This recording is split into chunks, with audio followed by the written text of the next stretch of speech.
si in guerra. Tu mandassi tassista, l'Italia non perdesse una guerra. Però con i francesi. Viaggi papà da licenza 50.000 euro. 100.000 euro. Muino tu che hai smart. Tu carica i taccina. Capito? Capito come fa?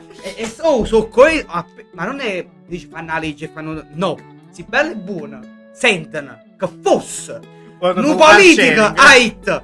Ma ho fatto i tassisti tutto quanto in mezzo alla piazza, tutto quanto. Sono la categoria più unita al mondo. Cioè, È vero. Si in guerra. Tu mandassi i tassista, l'Italia non perdesse una guerra. Se tu pigli e dici, sta da fare sta guerra. Oh, si perdiamo sta guerra, lo fammi licenza. Tu pigli l'esercito americano, i tassisti che multipla. Camminano coppie carro armate, camminano. E te lo giuro. È la categoria. Oh, non toccate i tassisti, non toccate i tassisti. Ma che vi distruggono. La nuova puntata di Palla Scoperta è disponibile adesso su YouTube e Spotify.